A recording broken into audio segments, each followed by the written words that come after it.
भगवाननो जय हो, आचार्यनो जय हो।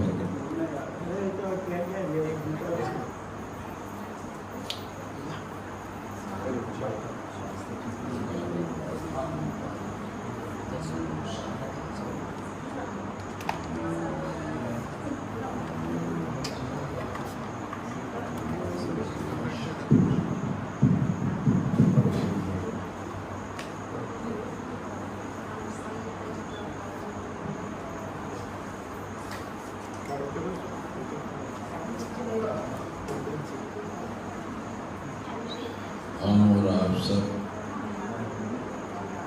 जैन दर्शन का महान स्तोत्र भक्तामय स्तोत्र है, जिसका हम और आप सब स्वाध्याय कर रहे हैं और स्वाध्याय के माध्यम से मांगतुंग आचार्य ने इस स्तोत्र को बनाया है। और जिस स्तोत्र में हमारे 24 तीर्थंकरों में से प्रथम तीर्थंकर जो आदिनाथ हैं, उनकी उन्होंने इसमें स्तुति की है। यद्यपि पूर्व में मैंने आपको बताया था कि इस स्तोत्र में किसी भी 48 स्तोत्र में कोई आदिनाथ तीर्थंकर का नाम नहीं है, मात्र प्रथम जिनेंद्र का नाम तो आया है दूसरे श्लोक में। उस पर से यह प्रथम जिनेंद्र हमारे आदिनाथ तीर्थंकर हैं, इसलिए वह आदिनाथ स्तोत्र से यह भक्तामृत स्तोत्र प्रसिद्ध हुआ।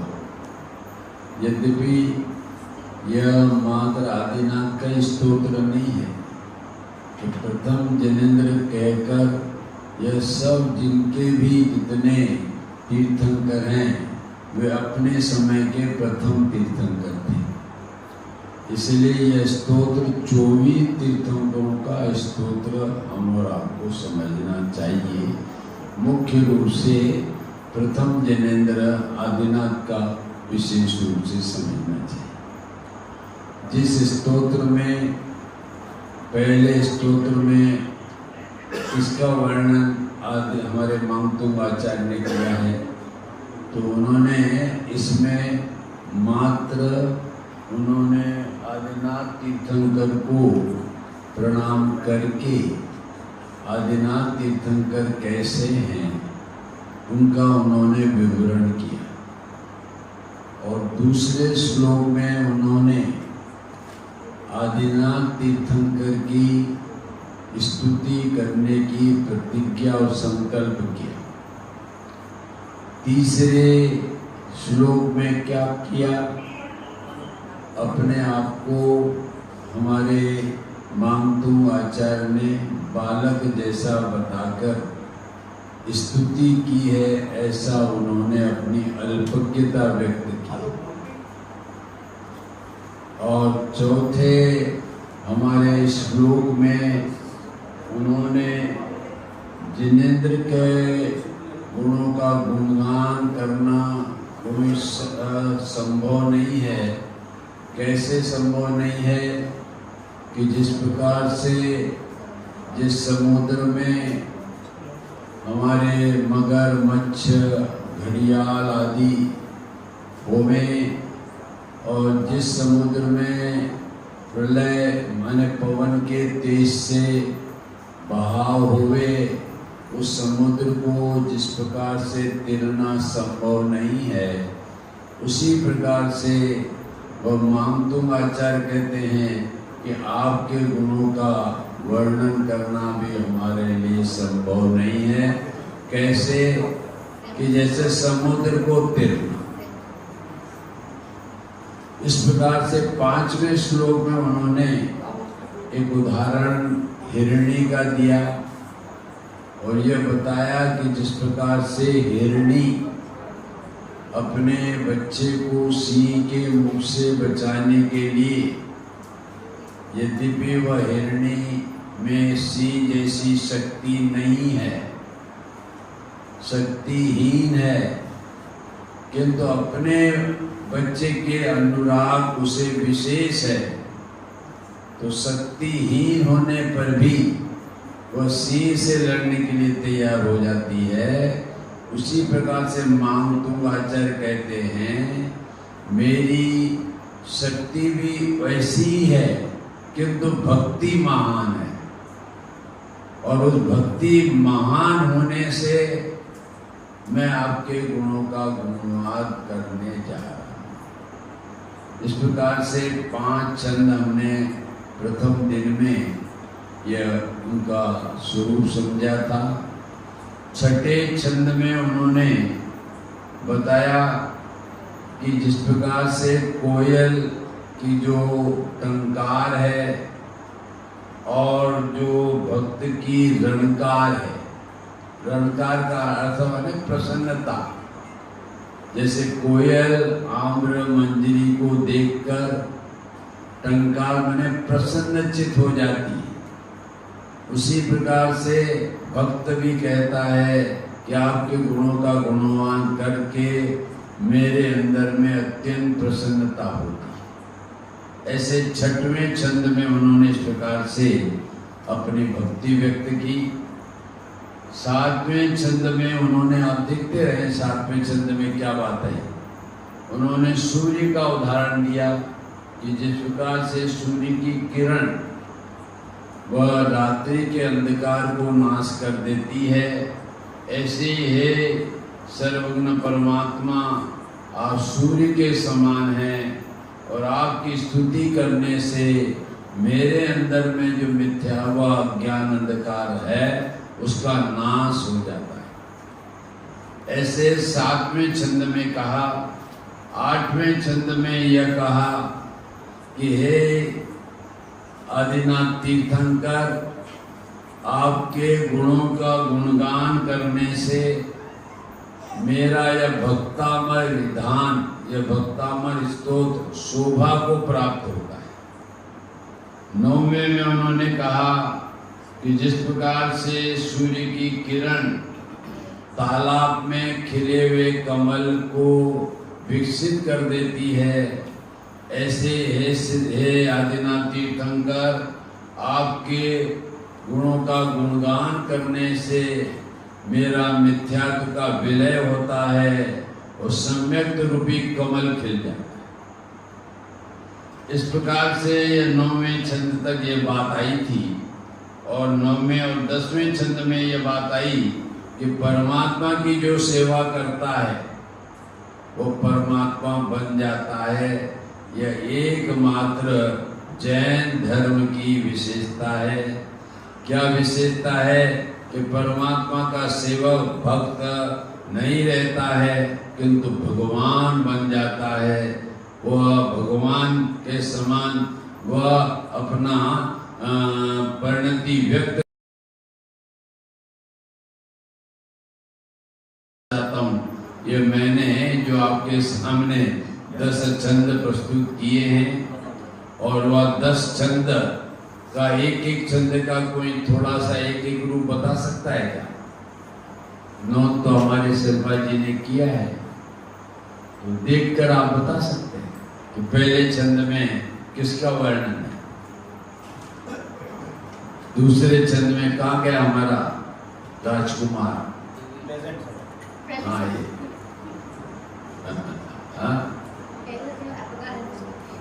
हाँ, पहले छंद में हमारे भगवान मामतुंग आचार्य ने आदिनाथ की स्तुति की, खाली प्रणाम करके स्तुति। बोलो ध्रुवे, दूसरे छंद में क्या कहा? प्रतिज्ञा की, संकल्प। मामतुंग आचार्य ने आदिनाथ की स्तुति करने की प्रतिज्ञा की। बोलो तीसरे छंद में, बोलो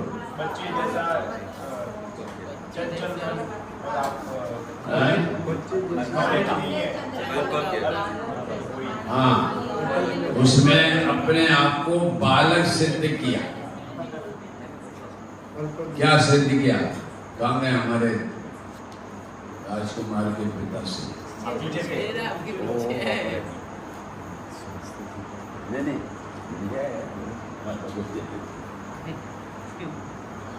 आइए आइए सामने आओ, सामने आओ। क्या हुआ भाई साहब? तीसरे छंद में क्या है? हमारे मांगतुंग आचार्य ने अपनी अबोधता माने अपना बालक बना सिद्ध किया कि भगवान मैं आपके गुणों का गुणगान कर रहा हूँ, किंतु उसमें कहीं चूक जाऊं तो मुझे बालक समझकर क्षमा कर। और हमारे चौथे छंद में भाई साहब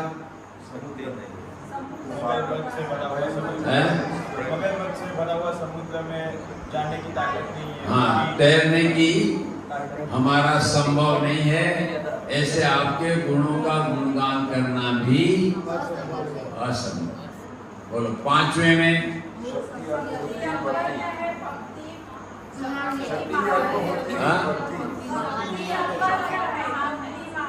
बोलो जागृति बहन में शक्ति अल्प है और भक्ति ये। और छठे में हाँ, कोयल की टंकार और भक्त की ये रंकार और टंकार का अर्थ है प्रसन्नता। जैसा हमारा कोयल आम मंजरी को देखते ही बसंत ऋतु में कू कू करके प्रसन्नता व्यक्त करती है, ऐसे हमारा भक्त व हमारे मांगतुंग आचार्य कहते हैं कि आपका भक्त भी आपके गुणों को गुणगान करके हृदय में प्रसन्नता व्यक्त करता है, प्रसन्नता जाहिर करता है। सातवें छंद में हाँ, जिस प्रकार से सूर्य की किरण वह रात्रि के अंधकार को नाश कर देती है, उसी प्रकार से हे मांगतुंग आचार्य कहते हैं, हे भगवान आपकी गुणों का गुणगान करने से मेरे अंतर में अज्ञान अंधकार। ये सातवें छंद में। आठवें छंद में बोलो साहब, ये हमारा जो यहाँ पर कार्यक्रम हो रहा है इसमें इसकी शोभा किससे है? ये आप सब पधारे तो ये हमारा ये महोत्सव की शोभा है। जैसे बारात में बड़े बड़े सेठ लोग पधारते हैं तो वो बारात की शोभा होती है, ऐसे ही हे सिद्ध हे आदिनाथ भगवान आपके गुणों का गुणगान कर रहा हूँ, आपकी स्तुति कर रहा हूँ, इसलिए मेरे भक्तामर विधान की शोभा है। और हमारे नौवें छंद में तालाब में हाँ, सूर्य की किरण गिरते ही कमल क्या हो जाता है, ऐसे ही यहाँ पर हे तीर्थंकर परमात्मा आदिनाथ आपके गुणों का गुणगान करने से मेरे मिथ्यात्व का नाश होता और सम्यक का कमल। अब 10वां, परमात्मा की सेवा से कौन सा पद मिलता है? परमात्मा। परमात्मा कौन सा? कार्य परमात्मा कि कारण परमात्मा? मैंने कारण परमात्मा अपना, ये तो व्यवहार से कार्य परमात्मा की सेवा का नाम वह परमात्मा पद की प्राप्ति कही गई है, किंतु तो वास्तव में ये जितने भी व्यवहार कथन हैं उसमें से परमार्थ निकालना, और ये कला हमें पूज्य गुरुदेव श्री ने बताई है। जैसे अनंत के 46 गुण कहे गए हैं, ये व्यवहार से है, किंतु उसमें से परमार्थ क्या निकालना कि वास्तव में 4 ही गुण अपने अनंत के वास्तविक हैं, बाकी के ठंडी ठंडी हवा और ये सुभिक्ष बना और ये सब व्यवहार के कथन है, वो यथार्थ कथन नहीं है। इसलिए जिनवाणी में अधिकतर व्यवहार के कथन की ही मुख्यता से जिनवाणी के कथन किए गए हैं, किंतु जगत के जीव उस व्यवहार को ही परमार्थ मानते हैं।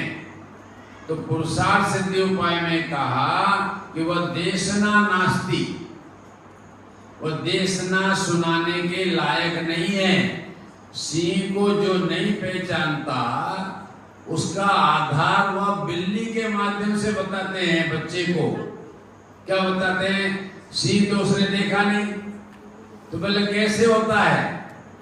तो बिल्ली का उदाहरण देते हैं, ये बिल्ली देख रहे हैं ना, बस ऐसा ही सिंह होता है। और जो सिंह की जगह पर बिल्ली को ही सिंह मान ले, देशना नास्ति, वो सुनने के लायक नहीं है। इसलिए ये जो कला हमारे गुरुदेव श्री ने हम और आप सबको जिनवाणी का रहस्य और मर्म दर्शाया है, और वह इसीलिए दर्शाया है कि हम आज तक व्यवहार के कथनों को ही परमार्थ के कथन मानते आ रहे हैं। इसलिए आज तक हमारा उसका फल संसार बढ़ता आ रहा है। जब सोनगढ़ में 2002 में एक विद्वत परिषद का सम्मेलन किया गया, क्योंकि गुरुदेव श्री का जो तत्व ज्ञान था, वह तत्व ज्ञान को सारे देश और विदेश में प्रसारित हो, उसके लिए सोनगढ़ ट्रस्ट ने यह विचार किया कि देश के जो बड़े बड़े विद्वान हैं उनको यहाँ आमंत्रित किया जावे और वे गुरुदेव की वाणी को 8 दिन सुने और सुनकर यथार्थ समझें, तो वह बड़े बड़े विद्वान समाज में ये सच्चे तत्व का प्रसार और प्रचार कर सकते। इसलिए 8 दिन के लिए बड़े विद्वान उस समय कौन थे? पंडित कैलाश चंद जी, पंडित हमारे फूलचंद जी, पंडित जगमोहन दास जी, पंडित बाल कवि जी, पंडित नाथूलाल जी, ये उस समय देश के प्रकांड विद्वान थे। कोई कोई विद्वान तो कर्णानुयोग का प्रकांड था, कोई प्रथमानुयोग का प्रकांड विद्वान था, कोई चरणानुयोग का प्रकांड विद्वान था, किंतु द्रव्यानुयोग का कोई नहीं। क्यों? कि वे तो द्रव्यानुयोग को वह प्रकांड विद्वान भी मानते थे कि यह तो मुनिराजों के पढ़ने की बात है। हमारे श्रावकों के लिए जब वह हमारे देश में रात्रिकालीन स्वाध्याय होता था, बोलो हेमंत जी, कैसा स्वाध्याय होता था? कि पुराण लेकर वह विद्वान बैठता था और सुनने वाले भी लोग पुराने, बुढ़े, वृद्ध समझे बैठते थे और वे सुनाते जाते थे और वो यूं करते। वो जमाना था उस समय प्रथमानुयोग का। रात्रि में वह सुनाते थे और वह सुनते थे और 4-5 वृद्ध रहते थे और मारते रहते थे, छठे और 7वें गुणस्थान में जाते रहते। तो ये सोच लो, जब वहां पर उन्होंने वह विद्वान परिषद बुलाया, 8 दिन तक सुना और 8 दिन सुना गुरुदेव जी का प्रवचन, तो पंडित कैलाश चंद जी जो प्रकांड विद्वान, वो कहने लगे, महाराज आज तक हम और आप हमने द्रव्यानुयोग के परमागमों का स्वाध्याय भी नहीं किया और आज तक यह द्रव्यानुयोग की वाणी भी नहीं सुनने में आई। इसलिए हम और समाज को ये चरणानुयोग, कर्णानुयोग, प्रथमानुयोग की बात समझाते हैं, जबकि धर्म का साक्षात उपाय यदि किसी अनुयोग में है तो वह एकमात्र द्रव्यानुयोग में है, जिसमें साक्षात मोक्ष के मार्ग की बात बताई गई है, और तीनों अनुयोगों में परंपरा मोक्ष की मार्ग की बात बताई है। ये एक अनुयोग ही द्रव्यानुयोग है, जिसमें साक्षात बताया गया है कि आत्मा के अनुभव करने से ही मोक्ष मार्ग का शुभारंभ होता है, और अन्य प्रकार से नहीं। यह बात हमारे द्रव्यानुयोग में ही साक्षात बताई गई, सीधी बात बताई गई। और तीन अनुयोग में तो परंपरा, तो इसलिए वह द्रव्यानुयोग की बात ही नहीं, उन्होंने खड़े होकर स्वीकार किया। इतनी सरलता पंडित कैलाश चंद जी ने बताई। और हमारे पंडित नाथूलाल जी साहब इंदौर वासी, क्या अश्विन जी, नाथूलाल जी, जितनी भी हमारी प्रतिष्ठाएं सौराष्ट्र में हुई हैं, वे मुख्य रूप से नाथूलाल जी पंडित जी के माध्यम से और गुरुदेव श्री के सानिध्य में पंचकल्याण प्रतिष्ठाएं उनके द्वारा हुई हैं। और उन्होंने खड़े होकर ये बात कही, क्या बात कही, और आंखों में अश्रु लाते कि मैंने अपना इस जीवन का अनेक भाग, अनेक समय द्रव्यानुयोग के स्वाध्याय बिना इन तीन अनुयोगों में बिताया, जिससे मुझे मोक्ष मार्ग का वास्तविक स्वरूप नहीं समझ। इसलिए जो कांजी स्वामी है, उनकी जो बात है वह कैसी बात है? कानजी, क्या भाई? कानजी, तो उन्होंने कहा जिनका मत वह कांजी का मत। समझ में आया? कानजी, अब इसको उल्टा करो, जिनका मत वह कांजी का मत। जिनका माने जिनेंद्र भगवान का जो मत है वो हमारे कांजी स्वामी का मत है। ये कांजी स्वामी कोई नया पंथ नहीं चला रहे हैं, कोई नई बात नहीं कह रहे हैं। गुरुदेव स्वयं कहते हैं कि मैं कोई नई बात नहीं कह रहा हूं, ये अनादि से तीर्थंकर परमात्मा का जो मोक्ष का मार्ग चला आ रहा है, उस बात को ही मैं व्यक्त कर रहा हूं। कोई मेरे द्वारा कोई नई बात नहीं है। वह नाथूलाल जी ने इस प्रकार से स्पष्ट किया कि गांधी का मत जिनका मत है। कोई जिनेंद्र भगवान ने जो बात वस्तु का स्वरूप कहा है वही बात उन्होंने कहा। तो इस प्रकार से हम और आप सब भी इस भक्तामर स्तोत्र में 10 श्लोकों के माध्यम से तो यह बात हम और आपने समझी। अब 11वें श्लोक में हेमंत जी बोलो, क्या बात सुबह मैंने बताई थी, संक्षिप्त में बताई थी कि 11वें छंद में क्या बात आई है। उसमें एक शब्द आया है, बोलो। हाँ, ये उदाहरण है, क्योंकि एक शब्द में मैंने इसका एक मर्म बताया था। हाँ देखो, इसमें शब्द है विलोकनीय। हाँ, विलोकनीय माने परम विलोकनीय, परम अवलोकनीय। तो इस जगत में परम अवलोकनीय कौन?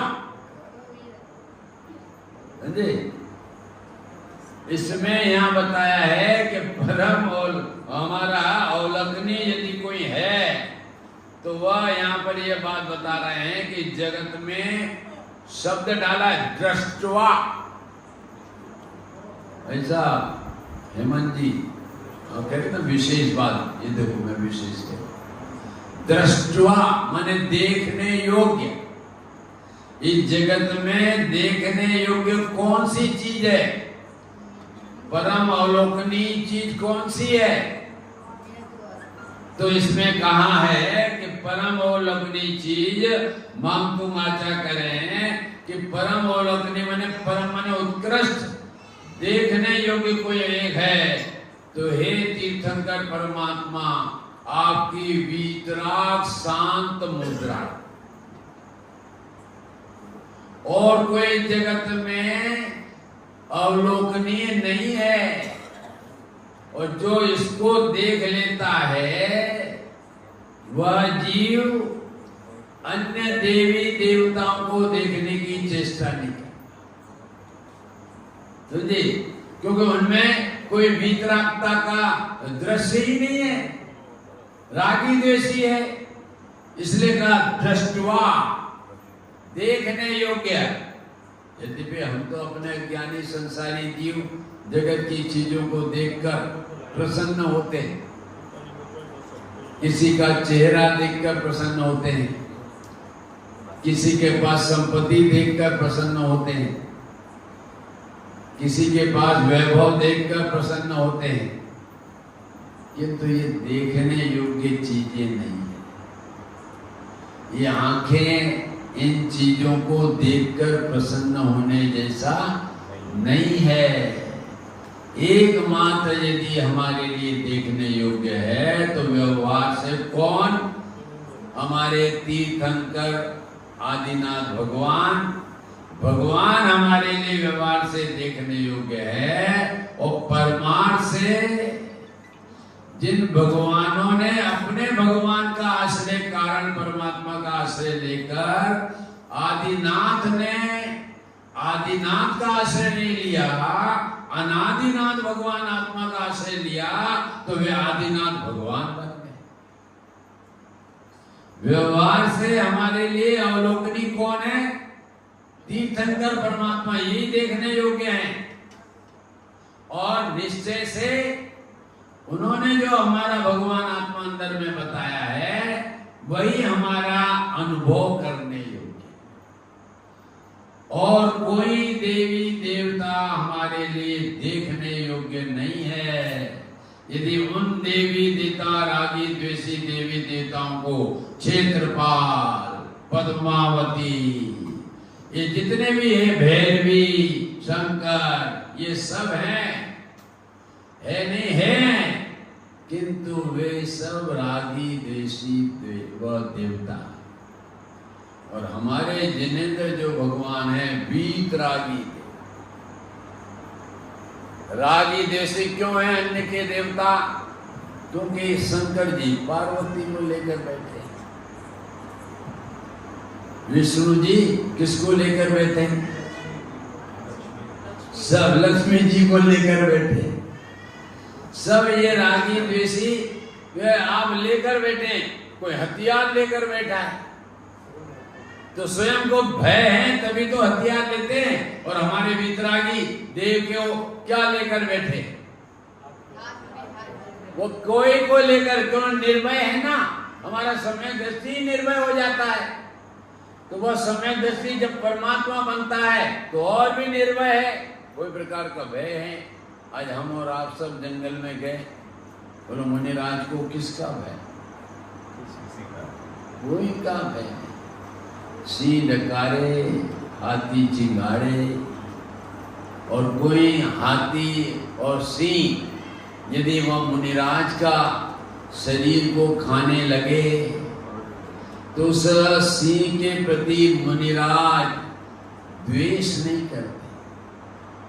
और क्या सोचते हो? अरे श्री राम, जिस देव को मैं छोड़ना चाहता हूं और वह देव तू ले जाना चाहता है, तू तो मेरा परम मित्र है जी। समझे? क्यों? मैं तो देव को छोड़ना चाहता हूं क्योंकि मेरा आत्मा इसमें बंद हुआ है और मेरे अपराध से बंद हुआ है। बोलो आप सबके देह में आपका आत्मा आप सबने बंद कर रखा है कि नहीं कर रखा? वो आत्मा अंदर से आवाज मार रहा है, अश्विन भाई मुझे आजाद करो। बोलो उसकी सुन रहे हो आप? एक भी दबे नहीं। कोई नहीं सुन रहा है। माँ के पेट में गर्भ हो और वो कुछ हिलचुल करता है तो माँ को पता लग जाता है कि ये गड़बड़ हो रही है। किंतु हमारा भगवान आत्मा अंदर से चिल्ला रहा है, आजाद करो मुझे, तुमने अपने अपराध से मुझे देह रूपी देवल में बंद कर रखा है और बंद करके मैं पीड़ित हो रहा हूं, मुझे आजाद करो। कौन सुनता है इस आत्मा की अंदर की आवाज? गुरुदेव श्री ने सुनी तो सम्यक दर्शन प्राप्त करके अपने आत्मा को आजाद कर। मुनिराजों ने सुनी तो उन्होंने अपने आत्मा को आजाद कर दिया। क्योंकि हम लोग इतने हैं कि हम इतने बहरे हो गए हैं कि अंदर का आत्मा पुकार करता, आजाद करो, स्वतंत्र करो, क्योंकि स्वतंत्र होना मेरा जन्म सिद्ध अधिकार है। क्योंकि हम ऐसे मूर्ख हैं, ऐसे ज्ञानी हैं, उसकी आवाज ही नहीं सुन रहे और पुनः उसको जेल में फिर से डालने का प्रयत्न ही 5 इंद्रिय के विषय के सामने से कर रहे हैं। बोलो, ये आत्मा देह देवल में ये अपराध का फल है कि निरपराध का फल? ये अपराध का फल है। कौन सा अपराध? देह में हूं, राग में हूं, राग मेरा है, इससे मुझे धर्म होता है, इससे मुझे सुख होता है। ये अपराध रूपी भाव है और उस अपराध रूपी भाव में इस आत्मा को इस देह रूपी जेल में बंद होना पड़ता है। अरे आप सब घर पर हैं और घर पर होने पर क्या होता है कि आपके नगर में प्रवचन होने का लिए कोई विद्वान आया है और विद्वान आने पर भाई साहब को तो विद्वान सुनने जाना नहीं था और भाई साहब कमरे में थे, किसी को ध्यान नहीं कि कमरे में नहीं है और उन्होंने बाहर से वह साकल लगा दी और साकल लगाने पर हम सब परिवार के लोग प्रवचन सुनने आ गए। अब भाई साहब थोड़े जागृत हुए, बाहर आना चाहे तो कैसे आ गए? दरवाजा बंद हो गया, चिल्लाते हैं, खोलो रे खोलो, मैं अंदर में बंद हूं। और कोई हो तो सुने ना। और अंतिम में क्या कहते? साले सब काम मर गए, मुझे अंदर बंद कर गए। कहते कि नहीं कहते भैया? मेरे को बंद कर गए और सब चले गए। अरे थोड़े घंटे के लिए बंद में तुम दिल मिला जाते हो, तड़प जाते हो, फड़क जाते हो और अनादि से इस आत्मा को देह रूपी देवल में बंद कर रखा है। उसके लिए कोई तड़फन ही नहीं तुम्हारे हृदय में आती। क्या हो गया हम और आपको? हमने और आपने ऐसा कौन सा मोह का धतूरा पी लिया कि जिसके कारण से हमको कोई तड़फन ही नहीं होती? बोलो जी, गजब अजब की बातें हैं शिल्पा जी। ये कोई विद्राग का मार्ग है, स्वतंत्र होने का मार्ग है, आत्मा को देह रूपी जेल में बंद करने का मार्ग नहीं है। इसलिए हमारे जीवन में देखने योग्य परम शब्द काला परम अवलोकनी व्यवहार से हमारे भगवान और निश्चय से हमारे अंदर का परम परमात्मा तत्व, बस वही देखने योग्य है और कोई देखने योग्य नहीं है। और दूसरा, क्योंकि यही हमारे नेत्रों को योग्य है। अब 13वीं गाथा देखो, ये 12वीं हो गई क्या? 12वीं गाथा।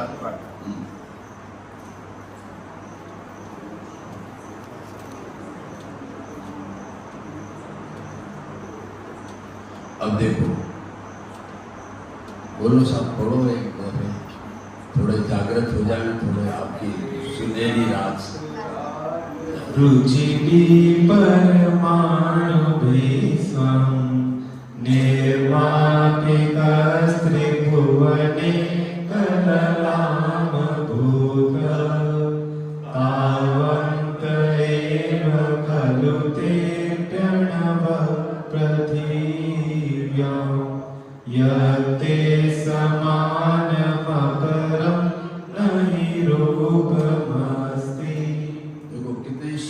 बात बताई। 11वें चंद्र में तो परम अवलोकनीय बात बताई कि देखने योग्य इस नेत्रों को जिनेंद्र भगवान है और अपना भगवान है। और 12वें चंद्र में आचार्य कहते हैं, मानतु आचार्य, इस जगत में यदि कोई सुंदर रूप वाला है, अद्वितीय सुंदर रूप वाला है, तो हे तीर्थंकर परमात्मा आपका शरीर है, जो परम औदारिक के नाम से प्रसिद्ध है। तीर्थंकर के शरीरों को हम कौन सा शरीर कहते हैं? परम औदारिक शरीर कहते हैं। क्या हेमंत जी? और हमारे शरीर को औदारिक शरीर, सड़ा गला शरीर, समझे? जो नवद्वार भये गिनकारी अस देह करे किम यारी। बोलो कहाँ का है? जागृति बहन, छड़ाला का है। हम सबका शरीर कैसा है? ये नवद्वार, गंदगी बहती रहती है। बोलो, हमारे बड़े भाई साहब डॉक्टर है, सर्जन है, किसके नाक कान गले के। मैंने कहा वाह डॉक्टर साहब, आपका ज्ञान क्या है, आप नाक कान गले के बड़े सर्जन हैं। किंतु सुबह सुबह कोई मरीज आता है तो क्या आप देखते हैं? संचा लगाते हैं, तो क्या देखा भाई? गंदगी। ऐसा हेमंत जी बड़ा सर्जन, उनका ज्ञान कितना क्या है? बड़ा सर्जन है नाक कान गले का। और सुबह से मरीज आए तो संचा लगाया, और यहाँ संचा लगाया, क्या देखते हैं बहन जी? गंदगी। और कहते हैं आम का आ, क्या देखते हैं? बड़ा डॉक्टर। बोलो, वो अपने ज्ञान का उसने सदुपयोग किया डॉक्टर ने कि दुरुपयोग? वो गंदी गई चीजें देखता है। और टेंटी पेशाब करने वाले को कौन सा डॉक्टर कहते हैं भाई? न्यूरोलॉजिस्ट, मुझे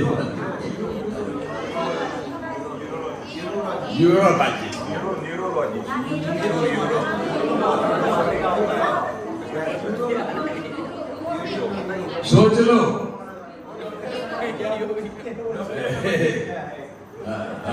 बोलो भाई ध्रुविल, वो डॉक्टर क्या करता है?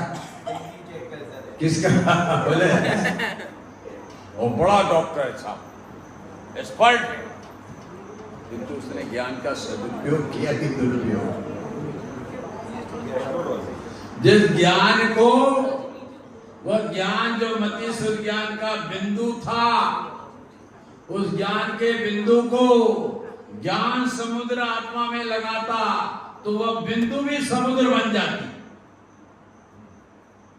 किंतु उसने मतीसुर ज्ञान भी बिंदु को कहां लगा दिया? लौकिक ज्ञान।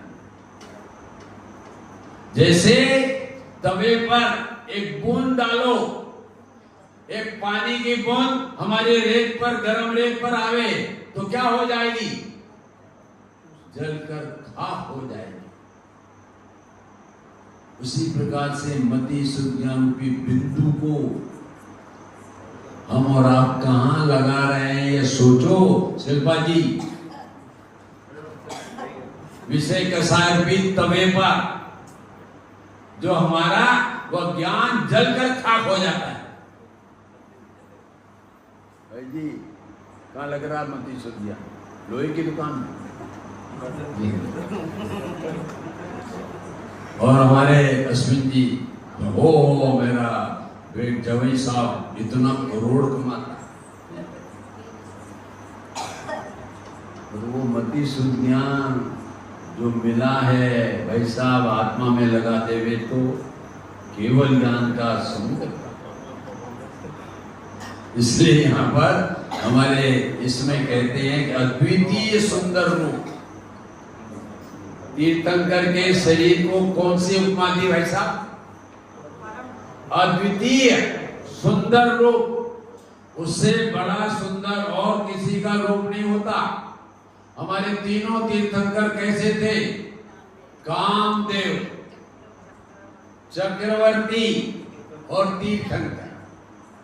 कामदेव माने जिसका शरीर इतना सुंदर, जिसको देखकर कन्याएं आकर्षित हो जाती,